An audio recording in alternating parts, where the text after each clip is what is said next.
Praise the lord, praise the lord. Hallelujah, hallelujah. క్రీస్తునాథునందు ప్రియులకు సహోదరి సహోదరులారా, యేసుక్రీస్తు నామములో ఈ యొక్క క్రీస్తు సందేశమునకు మిమ్మందరినీ కూడా హృదయపూర్వకంగా ఆహ్వానిస్తున్నాను.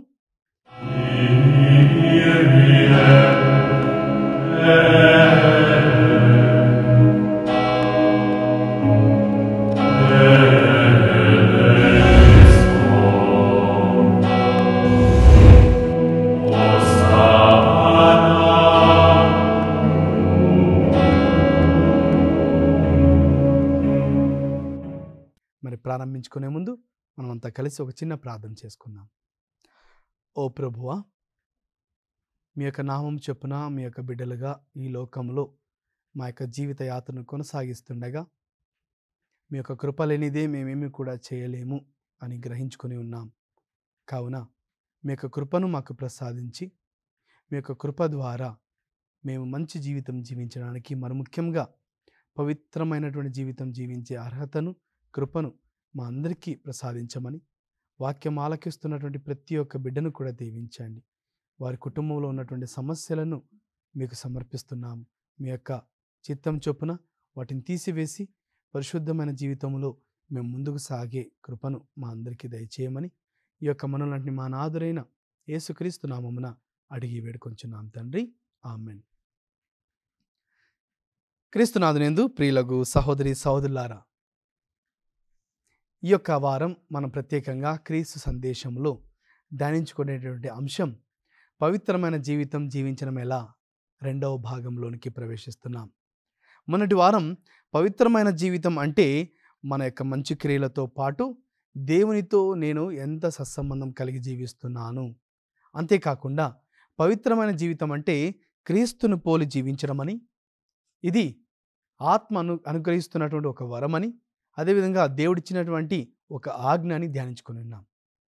మరి ఈరోజు ఈ యొక్క పవిత్రమైన జీవితంలో మనం ఇంకా ముందుకి లోతుగా వెళ్ళాలి అంటే నేను గ్రహించవలసిన విషయం ఏంటంటే, పునీత పౌలు గారు గలతీయులకు రాసిన లేఖ 5వ అధ్యాయము 16-17 వచనాలు మనం చదువుకుంటే, నేను చెప్పున్నది ఏమన్నా, మీరు ఆత్మయందు నడుచుకొనుడు, శారీరక వాంఛలను తృప్తిపరచుటకు యత్నింపకుడు.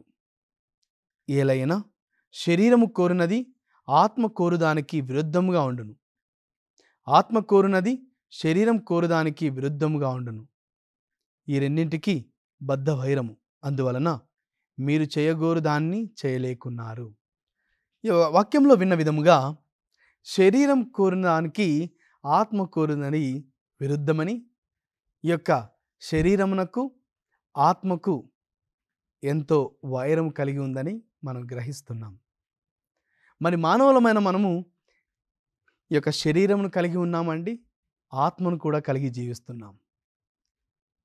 మనం ఆత్మను ఎప్పుడు పొందుకున్నామంటే మనకు తెలుసు, ఆది కాండంలో దేవుడు ఏ విధంగా ఆ యొక్క ఆదాము అవ్వలను మట్టితో చేసి వారి యొక్క ముక్కు రంధ్రముల్లో తన యొక్క శ్వాసను ఊదాడు, తన యొక్క ఆత్మను ప్రసాదించారు.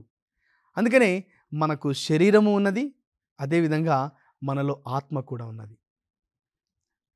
మీరు నన్ను ప్రశ్నించవచ్చు, ఫాదర్ గారండి మనకు శరీరం ఉంది, మనకు కనిపిస్తుంది, మనలో ఆత్మ ఉందని ఎలా నిరూపించగలం అనేటువంటి డౌట్స్ లేకపోతే సందేహాలు మనకు రావచ్చు. కానీ గుర్తుపెట్టుకోవాలండి, ఒకసారి మిమ్మల్ని మీరు ప్రశ్నించుకోండి, నేను మంచి వ్యక్తిలాగా ఉండాలనుకుంటున్నానా, చెడు వ్యక్తిలాగా జీవించాలని ప్రయత్నిస్తున్నానా అని మిమ్మల్ని మీరు ప్రశ్నించుకుంటే, ఈ లోకంలో ఉన్నటువంటి ప్రతి ఒక్కరు కూడా మంచి చేయడానికే, మంచి జీవితం జీవించాలని, మంచి పేరు సంపాదించాలని, అన్నీ కూడా మంచిగా ఉండాలని ప్రతి ఒక్కరం కూడా కోరుకుంటాం. నేను చెడు జీవితం జీవించాలి అని కోరుకునే వాళ్ళు ఎవరు కూడా మన మధ్య ఉండరు. చివరికి నువ్వు ఒకవేళ చెడు జీవితం జీవిస్తున్న వారిని ప్రశ్నించినా, లేకపోతే చాలా ఈ యొక్క వ్యక్తి ఈ లోకంలో అసలు మంచివాడు కాదు అనే వ్యక్తిని మీరు వ్యక్తిగతంగా వెళ్ళి ప్రశ్నించినా, తన యొక్క వ్యక్తిగత విషయాలు కనుక్కున్నా, ఆ యొక్క వ్యక్తి కూడా అంటాడు, నేను చెడుగా జీవించాలని అనుకోలేదండి, ఏదో పరిస్థితుల కారణంగా, కొన్ని విషయాల కారణంగా నేను అలా తయారయ్యాను అంటారు. ఎందుకు ఈ విషయాన్ని ఇంతగా చెప్తున్నానంటే, ప్రియ సహోదరి సహోదరులారా గమనించాలి, ఈ లోకంలో ఎవరు కూడా చెడు వాళ్ళు కారు. ఎందుకంటే దేవుని యొక్క సృష్టి ఎంతో పరిశుద్ధమైన సృష్టి. దేవుడు ఎంతో సక్రమంగా సృష్టించాడని వాక్యం తెలియజేస్తుంది. ఆదికాండంలో మనం వింటూ ఉన్నాం. దేవుడు తన సృష్టిని చేస్తూ ఉండగా ఒక్కొక్క దాన్ని చేసిన తర్వాత అది ఎంత బాగా ఉందో దాన్ని గమనించి ఎంతో పవిత్రంగా, ఎంతో పర్ఫెక్ట్గా సృష్టించాడు. ఎంతో సక్రమంగా దేవుడు ఈ లోకాన్ని సృష్టించాడు. అంతేకాకుండా ఈ లోకంలో అన్ని జంతువుల కన్నా, జలచరాల కన్నా, ఈ యొక్క ప్రకృతి కన్నా ముఖ్యమైనటువంటి సృష్టి ఎవరు అంటే మానవులమైన మనం. ఆదికాండం 1వ అధ్యాయం 27వ వచనం మనం చదువుకుంటే, మానవులందరము కూడా దేవుని యొక్క పోలికతో సృజించబడి ఉన్నాం. స్త్రీ పురుషులుగా దేవుడు మనల్ని ప్రత్యేకంగా సృష్టించాడు. అనగా ఈ యొక్క ప్రపంచంలో ఉన్నటువంటి ఈ యొక్క ప్రకృతి అంతటి మీద కూడా మానవుల్ని దేవుడు ప్రత్యేకంగా సృష్టించాడు. అంతేకాదు వారికి ఈ యొక్క ప్రపంచం మీద ఆధిపత్యాన్ని కూడా ఇస్తూ ఉన్నాడు. అంటే ఇక్కడ ఆధిపత్యం అంటే ఆధిపత్యాన్ని చెలాయించడం కోసమే కాదు, దేవుని యొక్క దృష్టిలో మానవులమైన మనము ఒక ప్రత్యేకమైనటువంటి సృష్టి. అంతేకాదండి, మీకు అనిపించవచ్చు, మరి దేవుడు ఇంత ప్రత్యేకంగా మనం సృష్టించినప్పుడు ఎందుకు మనము దేవునికి దూరం అయ్యే విధంగా జీవిస్తున్నాం అని అంటే, ఇప్పుడే మనం ధ్యానించుకోవచ్చు. మనకు శరీరము ఆత్మ రెండూ కలిగినప్పటికీ ఈ యొక్క శరీరము కోరినది ఒకటైతే ఈ యొక్క ఆత్మ కోరినది ఇంకొకటి. చెడువారిగా జీవించాలి అనే ఆలోచన మన ఎవ్వరికీ లేకపోయినా మనము చెడునే చేస్తున్నాం. మనందరి దృష్టిలో మనము ఎంతో మంచి పనులు చేయాలి అని ముందుకు వెళ్ళాలి, నేను మంచివాడిని అనిపించుకోవాలి అని ఆలోచన భావన మనలో ఉన్నా మనం మాత్రం కింద పడిపోతున్నాం, తప్పులు చేస్తూ ఉండవచ్చు. కానీ ఈరోజు నేను గ్రహించాలి, ఈ యొక్క పవిత్రమైన జీవితంని జీవించాలంటే దేవుని యొక్క బహుమానం మాత్రమే కాదు, దేవుని యొక్క ఆజ్ఞ మాత్రమే కాదు, వాటన్నిటితో పాటు నేను క్రీస్తు ద్వారా ప్రత్యేకంగా దేవునిలో ఎన్నుకొనబడి ఉన్నాము. We are chosen people of God. దేవుడు నన్ను ప్రత్యేకంగా ఎన్నుకున్నాడండి. గ్రహించాలి. ఆ యొక్క వాక్యాన్ని మనం అందరం కూడా చదువుకున్నట్లయితే, గలతీయులకు రాసిన లేఖ 5వ అధ్యాయము 13వ వచనములో, సోదరులారా, స్వతంత్రులుగా ఉండుటకై మీరు పిలువబడితిరి, కానీ ఈ స్వేచ్ఛ మీరు శారీరక వ్యామోహములకు లొంగిపోవుటకు మిష కాకుండా చూచుకొనుడు, కానీ ఒకరికొకరు ప్రేమతో సేవకులుగా ఉండు. ఈ యొక్క వాక్యాన్ని మనం గమనించినప్పుడు, మనమందరం కూడా పిలువబడడానికి దేవుని చేత పిలుపును పొందుకున్న మనము ఎందుకు ఈ యొక్క పిలుపును పొందుకున్నామంటే స్వతంత్రులుగా జీవించడానికి. కానీ ఈ యొక్క స్వేచ్ఛను, ఈ యొక్క స్వతంత్రతను శారీరకమైన కార్యముల మీద దృష్టి పెట్టకుండా ఆత్మ కార్యముల మీద దృష్టి పెట్టాలి అని మనకు దేవుడు ఈరోజు తెలియజేస్తున్నాడు. మరి యొక్క పరిశుద్ధ జీవితంలో భాగంగా పరిశుద్ధమైన జీవితాన్ని చాలామంది అంటుంటారు, ఫాదర్ గారు అండి ముసలి వాళ్ళగా అయినప్పుడు దేవునిలో మేము ప్రార్థన చేస్తాంలేండి, అప్పుడు చూసుకుందాం, అంతవరకు ఈ యొక్క జీవితంలో ఎన్నో పోరాటాలు చేయాలి అంటూ ఉంటారు. అవును, ఈ జీవితంలో పోరాటాలు చేయాలి, కష్టపడాలి, ఎన్నో పరిస్థితులను ఎదుర్కోవాలి, మరి ఎన్నో పరిస్థితుల ద్వారా మనం ఎన్నో విషయాలు నేర్చుకుంటూ ముందుకు వెళ్ళాలి. కానీ ఎప్పుడో నేను ముసలివాళ్ళైనప్పుడు మాత్రమే నేను కూడా జపదండ పట్టుకుంటాను, లేకపోతే మోకరించి ప్రార్థన చేస్తాను, ప్రతిరోజు దివ్య బలి పూజకి వెళ్తాను, ఇప్పుడు నా లైఫ్ చాలా బిజీ అని అనుకున్నట్లయితే మనం అందరం కూడా పప్పులో కాలేస్తున్నట్టే. నేను ఎందుకు ఈ విషయాన్ని చెప్తున్నా అంటే, ప్రియ సహోదరి సహోదరులారా, మన యొక్క ఆలోచనలు ఎప్పుడు కూడా ప్రస్తుతమైన విషయముల మీద మనం ఎక్కువగా ధ్యాస పెడుతున్నాం. ఈ యొక్క కంటికి కనిపించే వాటి మీద ఎక్కువ ధ్యాస పెడుతున్నాం. ఈ సమయంలో, ఈ కాలంలో ఇది జరిగిపోతే సరిపోతుంది, రాబోతున్నది మనకేం తెలుసులే, అప్పుడు చూసుకుందాంలే అనే ఆలోచన మనందరికి కూడా ఉండొచ్చు. కానీ ఇదే మానవులమైన మనము ఈ మాటలు మాట్లాడుతున్నప్పటికీ, నీవు ఆ యొక్క పిల్లలకు కావాల్సినటువంటి బంగారు భవిష్యత్తు కోసం నువ్వు ఎన్నో పేమెంట్స్ చేస్తూ ఉంటావు. బ్యాంకులో పిల్లలు చిన్నపిల్లలైనా ఇప్పటి నుంచే వాళ్ళకి ఒక 25 సంవత్సరాలు నా పిల్లలు ఎదిగినప్పుడు వాళ్ళకి ఇంత డబ్బు ఉంటే బాగుంటుందనే దృష్టితో నువ్వు ఇప్పటి నుంచే కలెక్ట్ చేసుకుంటూ వెళ్తున్నావు. మరి నీ పిల్లల పట్ల నీకు అంత శ్రద్ధ ఉన్నప్పుడు, పిల్లల భవిష్యత్తు గురించి నువ్వు ఆలోచిస్తున్నప్పుడు, మన యొక్క వ్యక్తిగత ఆధ్యాత్మిక జీవితం కోసం మనం ఎందుకు భవిష్యత్తుకు ఆలోచించడం లేదు?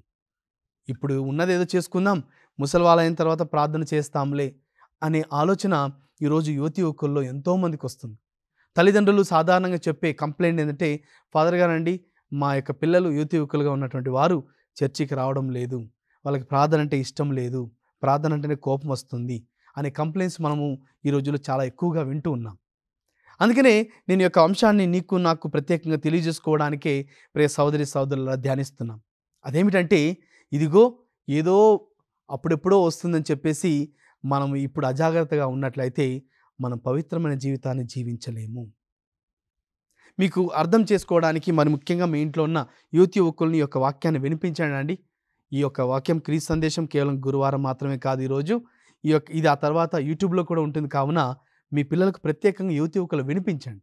అదేమిటంటే, మనం ఒక సముద్ర జీవితంలో ప్రయాణాన్ని మొదలుపెట్టినప్పుడు మనం ముందుగానే ఆ యొక్క ప్రయాణానికి కావాల్సినవన్నీ కూడా తయారు చేసుకొని, ఏర్పాటు చేసుకొని ప్రయాణాన్ని మొదలు పెడుతున్నాం.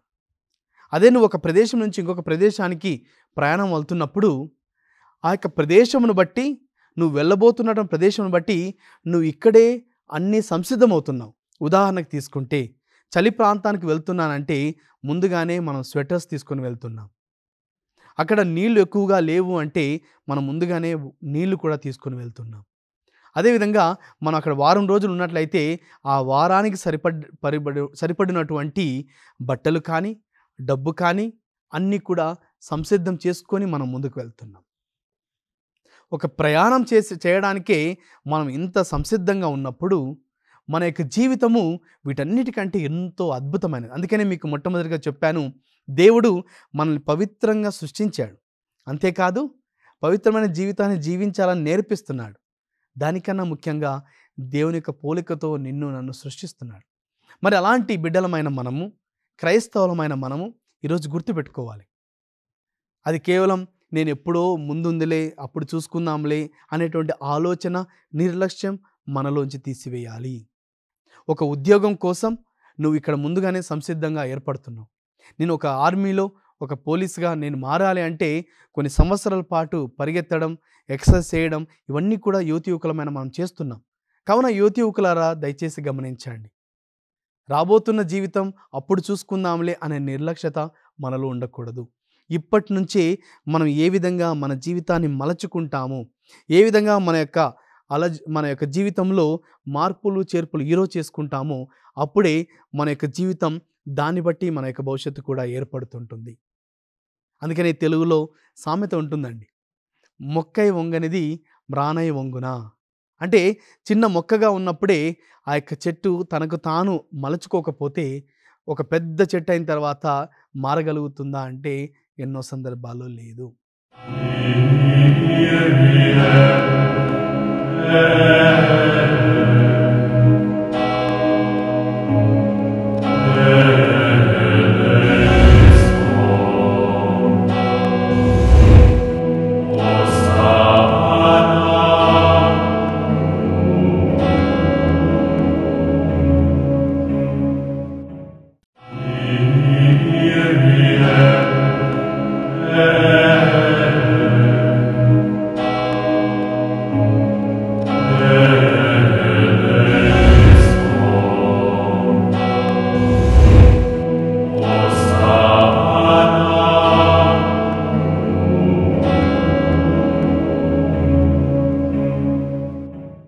కావున క్రైస్తవులమైన మనం కూడా గుర్తుపెట్టుకోవాలి ఈరోజు. అదేంటంటే, పవిత్రమైన జీవితం జీవించాలి అంటే అది కేవలం ముసలి వాళ్ళు మాత్రమే చర్చికి వెళ్ళాలి, ముసలి వాళ్ళగా ఉన్నప్పుడు మాత్రమే బైబిల్ చదవాలి, నేను పెద్దగా అయిన తర్వాత ప్రార్థనలో గడుపుతాను అంటే సరిపోదు. ఈ రోజు నుంచే మనం యొక్క జీవితాన్ని ప్రారంభించాలి. మన జీవితంలో అది ప్రయత్నిస్తూనే ఉండాలి. అందుకని నేను గుర్తుపెట్టుకోవాలి, పవిత్రమైన జీవితం అంటే ఒక సందర్భంలో అయిపోయేది కాదు, ఒక జీవిత వయస్సులో అది అయిపోయేది కాదు. ఇది జీవితకాల ప్రయత్నం. It's a process of life. పవిత్రత, హోలీనెస్ అనేది మన యొక్క జీవితంలో ముందుకు వెళ్ళే కొద్దీ ప్రతి సందర్భంలో కూడా ప్రయత్నిస్తూనే వెళ్తూ ఉండడం. నేను ఈరోజు ప్రయత్నించాను, విఫలమయ్యాను, నేను దాన్ని వదిలిపెడతాను అనేది కాదు. మరి కొన్ని రోజుల తర్వాత నేను ప్రయత్నిస్తాను, అది చేతనైతే చేస్తాను, లేకపోతే లేదు అనేది కాదు. ఇది ప్రతినిత్యము కూడా చేయవలసిన పని. ఎందుకు అంటే దేవుడు నిన్ను నన్ను ఎన్నుకుంటున్నాడు. తను ఎన్నుకున్నాడండి. ఈరోజు నువ్వు క్రైస్తవుడిగా ఉన్నావంటే ఇది కేవలం నువ్వెన్నుకున్నది కాదు. నాకు మంచి జరిగింది కాబట్టి నేను క్రీస్తుని వెంబడిస్తున్నా. నా యొక్క తల్లిదండ్రులు క్రీస్తు నమ్ముకున్నారు కాబట్టి నేను కూడా నమ్ముకుంటున్నా. లేక మా వంశస్థులందరూ కూడా క్రైస్తవత్వంలో జీవించారు, కావున నేను కూడా క్రైస్తవత్వం జీవిస్తాను అంటే అది సాంప్రదాయకమైనటువంటి క్రైస్తవ జీవితంగా ఉండిపోతుంది. కానీ క్రైస్తవులు మనందరము కూడా వ్యక్తిగతంగా అంటే వ్యక్తిగతంగా ప్రతి ఒక్కరు కూడా ఆలోచించుకోవాలి. అది కేవలం నేను మా తల్లిదండ్రుల నుంచి పొందుకున్నటువంటి జీవిత మార్గం కాదు. క్రీస్తు నన్ను ప్రత్యేకంగా ఎన్నుకున్నాడు. తన యొక్క చిత్తం ప్రకారం ఎన్నుకున్నాడు. స్వతంత్రులుగా మనం జీవించడానికి ఎన్నుకుంటున్నాడు. మరి ఈ లోకంలో పరిశుద్ధమైన జీవితం జీవించాలంటే ఈ యొక్క శరీరం కోరింది ఒకటైతే ఆత్మ కోరింది వేరొకటి కావున ఈ యొక్క ఆత్మ కోరు దానిని గురించి మనం ధ్యానించుకోవాలి. కొంతమంది అంటుంటారు, ఫాదర్ గారండి నేను తాగుబోతున్నా, లేకపోతే ఈ విధంగా నేను తప్పుడు పనులు చేస్తున్నాను, నేను దొంగవాడిని, ఇంకా నా జీవితంలో మార్పు ఉండదు, నన్ను దేవుడికి క్షమించడు అనే ఆలోచనలు మనకు వస్తూ ఉండవచ్చు. కానీ గ్రహించాలి, నువ్వు చేస్తున్నటువంటి చెడు పనుల కన్నా ఆ యొక్క దేవుడు కోరు పనుల గురించి ఎక్కువ ధ్యానిద్దాం. మనం ఒక తప్పు పని చేసినప్పుడు దాని గురించి బాధపడుతూ కూర్చోవడం కన్నా నేను చేయవలసిన పనులేమిటి, ఇది చేస్తున్నాను, అవును తప్పు చేశాను, కానీ ఇది కాకుండా నేను ఏ పని చేయాలి అనే దాని మీద ఎక్కువ ధ్యాస పెట్టినప్పుడు అప్పుడు మనం ఆత్మతో జీవించే వ్యక్తులం అవుతాం. ఎందుకు ఈ విషయాన్ని చెప్తున్నానంటే ఈ యొక్క శరీరం కోరింది మన జీవితంలో మనకు తెలుసు. ఏమి కోరుతుంది, మన యొక్క దృష్టి ఎటువైపు వెళ్తుంది, మన యొక్క ఆలోచన ఎటువైపు వెళ్తున్నాయి, మనకు పనులు ఎటువైపు ఉన్నాయని మనకు తెలుసు. కానీ వాటి మీద మనం ఎక్కువ ఫోకస్ పెట్టకుండా, వాటి మీద మన యొక్క దృష్టిని పెట్టకుండా ఆత్మ కోరింది ఏమిటి దాన్ని గుర్తు చేసుకోవాలి, మననం చేసుకోవాలి. నాకు ఇప్పుడు రెండు విషయాలు నా కళ్ళ ముందు ఉన్నప్పుడు నేను ఏది నిర్ణయించుకోవాలి, చెడు నిర్ణయించుకోవాలా, మంచి నిర్ణయించుకోవాలా? అందుకని మీరు గమనించినట్లయితే కొన్ని పార్కుల్లో ఆ యొక్క 3 కోతులు పెట్టి ఉంటారండి. చెడు చూడకూడదు, చెడు మాట్లాడకూడదు, చెడు వినకూడదు. ఈ యొక్క కోతులను చూసినప్పుడైనా మనం గమనించాలి, అది కేవలం మనకు జస్ట్ నేర్చుకోవడానికి ఆ విధంగా పెట్టినా నీకు నాకు ఆ విధంగా ఆ కోతులు నిర్ణయించుకునే విధంగా మనం నిర్ణయించుకోవాలి మన జీవితంలో. అవును, చెడు చేయాలనే కోరిక నాలో ఉండవచ్చు, చెడు చూడాలి అనే కోరిక నాలో ఉండవచ్చు, అది నాకు పదే ఆలోచన విధంగా రావచ్చు. కానీ నేను ఏ నిర్ణయం తీసుకుంటున్నాను? అక్కడ ఈ యొక్క శరీరం కోరినది, ఆత్మ కోరినది రెండు కూడా బద్ధవైరం. శరీరం కోరినది ఒకటైతే ఆత్మ ఇంకొకటి కోరుతుంది. అనగా వీటి మధ్య పోరాటం జరుగుతున్నప్పుడు మనము ఇవి రెండింటిని కూడా కలిగి ఉన్నాం. అప్పుడు మనం నిర్ణయం తీసుకోవాలి. ఏమని నిర్ణయం తీసుకోవాలి? గ్రహించాలి ప్రియ సహోదరి సహోదరులారా. పునీత పౌలు గారు కొరింథీయులకు రాసిన మొదటి లేఖ 9వ అధ్యాయము 19వ వచనం మనం చదువుకుంటే పౌలు గారు అంటున్నారు, నేను స్వతంత్రుడను, ఎవరికిని దాసుడను కాను, కానీ ఇంకనూ ఎక్కువ మందిని సంపాదించుకున్నటకు అందరికీ నన్ను నేను దాసునిగా చేసుకొనుచున్నాను అని ప్రత్యేకంగా తెలియజేస్తున్నాడు. ఈ యొక్క వాక్యం మనకేం నేర్పిస్తుంది? మనం అందరికీ కూడా తెలుసు, నేను ఎక్కువగా ఎవరి ప్రలోభాలకి లోనవుతున్నా అంటే శరీరం కోరుదానికి నేను గురవుతున్నాను. కానీ ఈరోజు నేను గుర్తించాలి, నేను ఎవరికి దాసుని కాను. దేవుడు నిన్ను నన్ను ఒక బలహీనమైన జీవితం జీవించడానికి ప్రభు ఎన్నుకొనలేదు, లేదా మనము ఇతరులకు దాసులుగా సేవకులుగా ఉండడానికి దేవుడు ఎన్నుకోవడం లేదు. ప్రభువే మనల్ని ప్రత్యేకంగా ఎన్నుకోవడానికి కారణము ఏమిటంటే పరిశుద్ధమైన జీవితం గడపడానికి. ఈ యొక్క పరిశుద్ధమైన జీవితం గడపడానికి మనకు అవకాశాలు లేవు, సందర్భాలు లేవు అనే ఆలోచన వస్తుండవచ్చు. కానీ మనం ఈ యొక్క శరీరమైన జీవితం జీవిస్తుండగానే, వీటిలో మనం ముందుకు వెళ్తూ ఉండగానే వీటి మీద మన ధ్యాస కాకుండా, ఒకవేళ నేను చేసిన దాని యొక్క ప్రతిఫలాన్ని నేను బాధపడుతూ కూర్చోవడం కన్నా ఆత్మ నన్ను ఏం కోరుతుంది, ఏ విధంగా జీవించమని నా యొక్క ఆత్మ కోరుతుంది, నేను గమనించాలండి. తప్పు చేసిన వాళ్ళము మనం ఏదైనా తప్పు చేస్తే మనకు తెలియకుండానే మనం బాధపడుతుంటాం. ఆ యొక్క గిల్ట్ ఫీలింగ్ మనలో ఎక్కువగా ఉంటుంది. అంతేకాదు, నేను ఎందుకు చేశానా, అలా చేయకుండా ఉన్నట్లయితే బాగుండేది, నేను ఎందుకు సడన్గా అలాంటి తప్పు చేశాను, నేను ఎందుకు అలాంటి మాట అన్నాను, అనుకోకుండా ఉన్నట్లయితే బాగుండేది అనే ఆలోచన ఆ తర్వాత మనకు అనిపిస్తుంది. అనగా ఈ శరీరం కోరిన పనికి మనం ముందుకు వెళ్ళినప్పుడు మనం బాధపడుతుంటాం. కానీ ఆ బాధను భరించిన తర్వాత గుర్తు చేసుకోవాలి. ఇదిగో నేను చేశాను కదా! దీనివల్ల నేను ఈ విధంగా బాధపడ్డాను కదా! ఇప్పుడు ఆత్మ ఏం కోరుతుంది నన్ను? నా ఆత్మ కోరుతుంది దేవునితో సత్సంబంధం కలుగు. మోకరించి ప్రార్థన చేయి. లేకపోతే ఈరోజు చర్చికి వెళ్ళు. ఆత్మ మనల్ని ఎప్పుడు కూడా ప్రేరేపిస్తుంది.